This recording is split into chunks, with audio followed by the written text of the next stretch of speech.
Bismillahirrahmanirrahim. Assalamualaikum warahmatullahi wabarakatuh.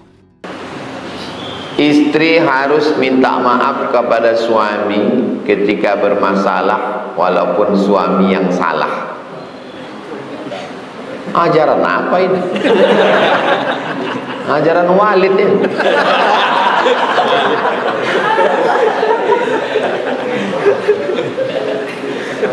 Ya, kalau suami bersalah, suami minta maaf. Cuman kita laki-laki ini, laki-laki itu egonya lebih tinggi. Laki-laki itu ingin dihormati. Laki-laki itu ingin dia berkuasa. Laki-laki itu ingin dia superior. Jadi kalau kita berat minta maaf dengan mulut kita, minta maaf pakai WhatsApp. Kalau berat mau bilang maafkan aku ya, minta maaf pakai WhatsApp. Jangan ibu paksa suami ibu minta maaf dengan mulutnya, karena tidak semua laki-laki siap menjatuhkan harga diri. Laki-laki yang selalu dipaksa, ditekan sehingga dia kehilangan kelelakiannya, akhirnya nanti dia tidak berselera menengok perempuan, terus jadi bencongnya LGBT.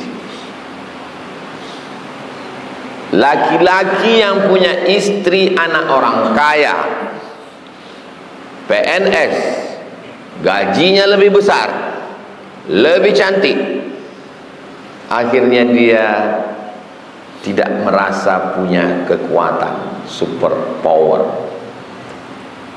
Itulah akhirnya banyak laki-laki berselingkuh sama pembantunya. Pas ditanya-tanya, orang heran, ini lebih cantik, lebih putih, kenapa berselingkuh sama pembantu? Orang tidak paham psikologis, karena dia maaf cakap, tidak bisa tak meletus pistol itu ke bininya, karena dia udah down. Makanya wahai perempuan-perempuan yang sukses, kalian S1, S2, S3, kalian PNS, gaji kalian banyak, kalian bilang ke suami kalian, aku memang anak orang kaya bang, aku memang PNS, aku memang cantik, tapi di rumah ini kau adalah imamku. Besarkan hati dia. Ini masalah orang sekarang. Bacalah di internet itu. Kenapa? Laki-laki kehilangan superior.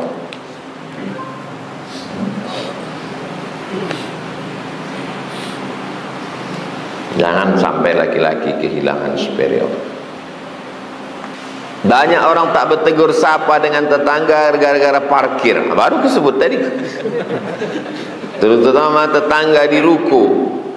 Bagaimana supaya kita bisa sabar menghadapi tetangga yang tidak punya perasaan, selalu menzalimi kita?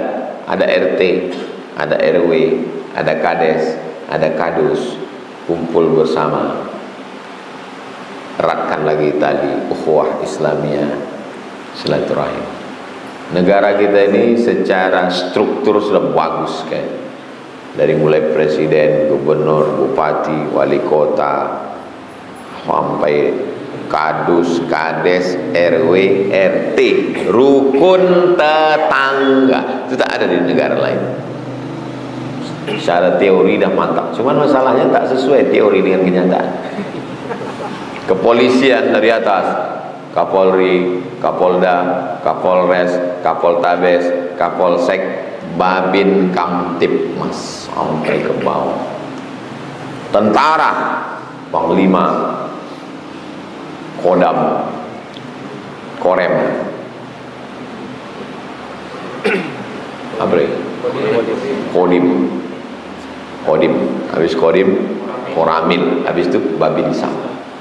Artinya sampai ke level desa secara teori. Jadi kalau mau kumpul di desa, dari tentaranya yang paling bawah Babinsa, Babin Kamtipmas, RT RW duduk sama. Yang berkelahi-berkelahi. Suruh sama Pak Kodim. Acara zikir bersama. Ya Qadim, Ya Qadim, Ya Qadim, Ya Qadim, kata ustaz yang berzikir. Datang panitia, mohon maaf Pak, Pak Kapolres datang juga kata.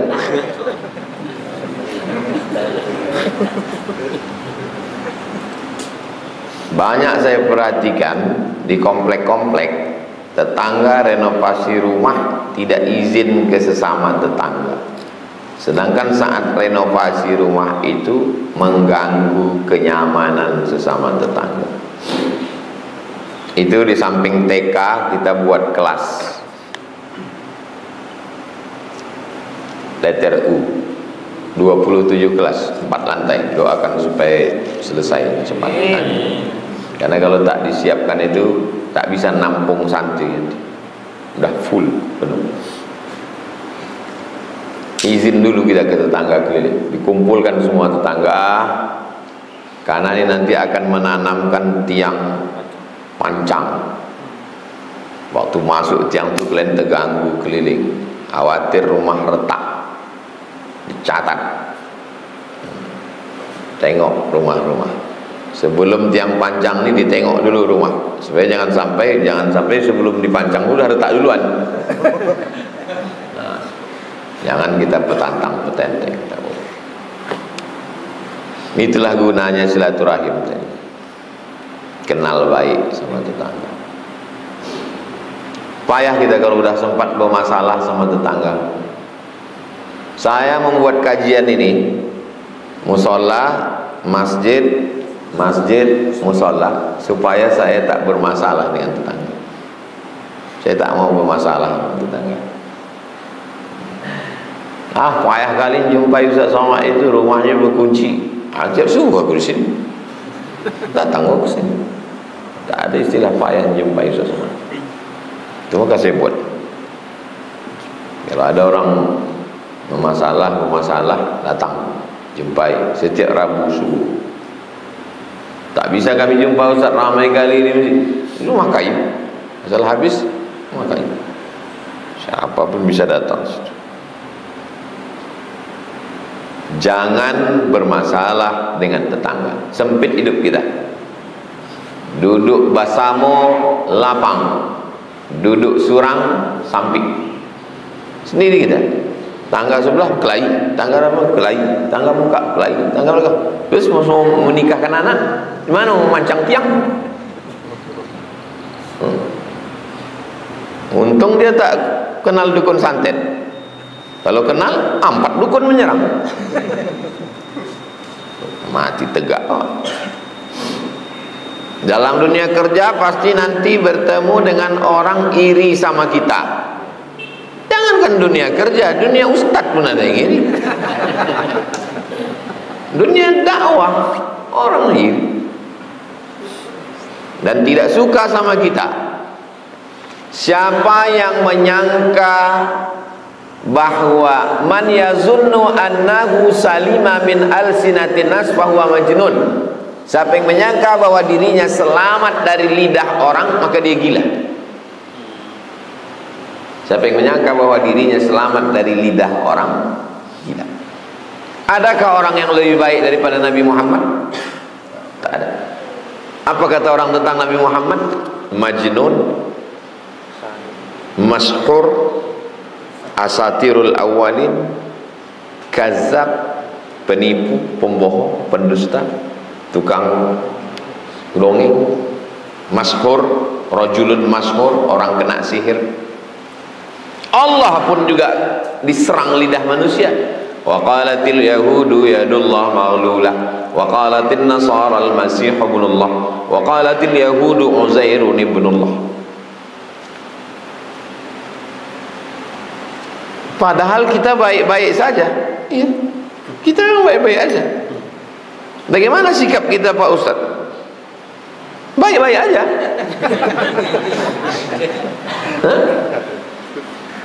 Kalau kita sikapilah semua cakap orang ini, stres kita, depresi kita. Aku udah baik sebaik ini kok dia masih gitu. Jangan kita pikirkan cakap orang. Yang kita pikirkan hidupku ini sudah sesuai tidak menurut Allah dan Rasulullah SAW. Baik menurut Allah, baik menurut Rasulullah, baik menurut ulama. Bismillah, tawakkaltu ala Allah, la haula wala quwata illa billah. Hidup ini sederhana. Yang susah itu memikirkan cakap orang. Kepala kita ini kecil. Semua cakap orang mau kita masukkan, pecah pembuluh darah. Pam. Mati Pak Ustadz, kok mati selesai, setengah mati. Jangan pikirkan cakap orang. Kalau saya pikirkan cakap orang, udah lama saya mati. Apakah benar safar setelah sholat subuh tidak boleh mengambil rukhsah? Kapan kita mau berangkat? Terserah, mau subuh, mau malam. Dalam safar, nama perjalanan itu safar, nama orangnya musafir. Kita ini kadang kok disebut safar tak tahu dia musafir aja ya. Musafir itu orangnya, perjalanan itu namanya safar. Yang dilihat dalam safar itu bukan kapan berangkatnya, bukan sama siapa, bukan naik apa, tapi yang ditengok adalah berapa kilo. Katanya Pak Ustadz, saya nggak boleh kosor. Kenapa tak boleh kosor? Karena saya sama rombongan bupati. Bukan ditengok mau sama siapa, mau sama Jibril pun kau tidak ditengok sama siapa. Katanya saya nggak bisa kosor Pak Ustadz. Kenapa tak bisa kosor? Karena saya naik mobil. Bukan dengan siapa, bukan naik apa, bukan berangkat jam berapa. Yang ditengok adalah berapa kilo. Fikih Islam Sulaiman Rasyid 82. Al-Fiqhul Islami wa Adillatu Syekh Wahbah Zuhaili 89. Kalau ada yang bilang 82, itu referensinya. Kalau ada yang bilang 89, itu referensi. Apakah benar setelah sholat subuh tidak boleh mengambil rukhsah dalam safar? Besok subuh, Assalamualaikum warahmatullahi, Assalamualaikum warahmatullahi. Tidak dilihat berangkat jam berapa, tidak dilihat berangkat sama siapa, tidak dilihat berangkat naik apa. Asalkan cukup 82 km atau 89, berlakulah rukhsah salat jamak atau qasar atau jamak qasar. Jamak saja, berangkat dia habis subuh, zuhur sama asar di jamaknya 4-4, jamak saja. Qasar saja, zuhur dia 2 rakaat, asar dia 2 rakaat. Jamak qasar, zuhur dengan asar, ditariknya asar ke zuhur atau zuhur ke asar, dua-dua, namanya jamak qasar. Menurut mazhab Syafi'i pilihan, mau qasar silakan, mau jamak. Menurut mazhab Hanafi wajib mengqasar, tak boleh 4, wajib. Karena itu keringanan dari Allah, wajib diterima. Saya lebih condong ke Hanafi ini Pak Ustaz. Alhamdulillah. Kayak saya selama pergi ini 2 rakaat terus Pak Ustaz ya. Tapi kau malam mesti sholat witir wajib. Menurut saya mazhab Syafi'i ini lebih ringan. Kemarin nikah tak ada walinya. Karena menurut Hanafi perempuan bisa menikahkan dirinya, Bos. Terus hari raya kurban kau udah daftar, kan wajib kurban menurut Hanafi. Menurut Syafi'i sunat muakkad. Itu namanya cerdas. Kisah seorang ulama yang menampung air WC tetangganya 20 tahun, siapa namanya? Al-Imam Al-Hasan Al-Basri. Statusnya tabi'in, kampungnya Basrah, Irak. Siapa sahabat Nabi yang jumpa sama dia? Abdullah bin Abbas. Rumah dia di bawah, rumah tetangganya di atas, tak Islam. Waktu dia sakit, Tak bisa dia keluar kamar, tetangganya masuk ke kamar, tengoknya di pojok kamar itu ada ember. Ya Hasan Al-Basri, air apa itu? Aku tak tahu, aku tampung aja. Kalau tak salah itu WC ku di atas katanya. Dah berapa lama kau tampung? 20 tahun. Asyhadu an la ilaha illallah wa asyhadu anna Muhammadar Rasulullah. Langsung masuk Islam. Ada pula orang mau masuk Islam, dah siap-siap dia mau masuk Islam, tak jadi masuk Islam gara-gara baru parkir 5 menit dah kena usir. Orang Islam. Dalam kitab apa nih bisa ditemukan Pak Ustaz? Sa'ah wa sa'ah, gharaib wa taraib. Semua ada saatnya, kisah-kisah unik yang disusun oleh Abu Amr Al-Misri, orang Mesir. Dalam Riyadhus Shalihin nih sudah lewat.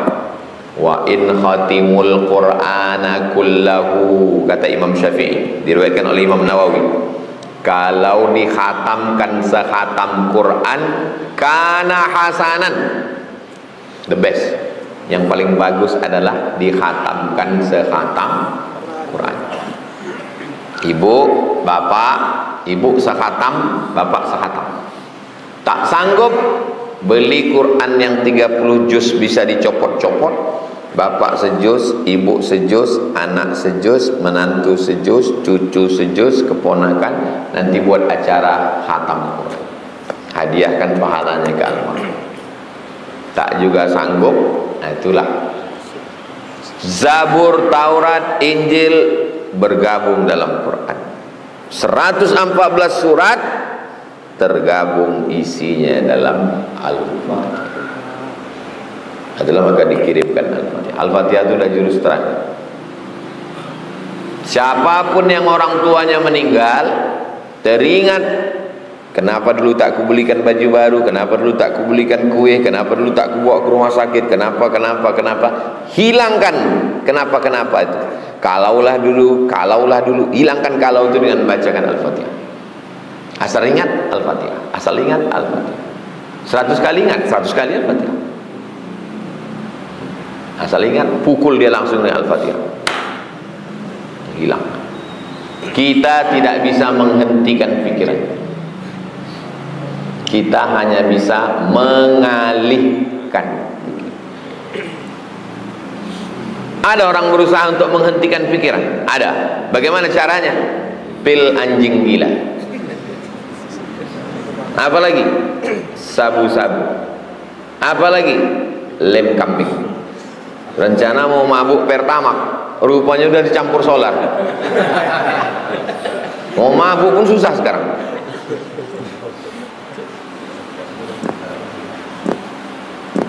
Kita tidak bisa menghentikan pikiran, kita hanya bisa mengalihkan pikiran. Jadi kalau ada orang bercerita tentang maknya, tentang ayahnya, tentang atuknya, tentang neneknya, jadi langsung Al-Fatihah, mengalihkan pikiran. Setiap ingat bacakan Al-Fatihah, bacakan doa Allahumma ighfir lahu warham. Ala hadhihi niyah, semua niat yang baik-baik semoga disampaikan Allah berkat bacaan surat Al-Fatihah. A'udzubillahi minasyaitonir rajim. Bismillahirrahmanirrahim. Alhamdulillahirabbil alamin. Arrahmanir rahim. Maliki yaumiddin. Iyyaka na'budu wa iyyaka nasta'in. Ihdinas siratal mustaqim. Siratal ladzina an'amta 'alaihim ghairil maghdubi 'alaihim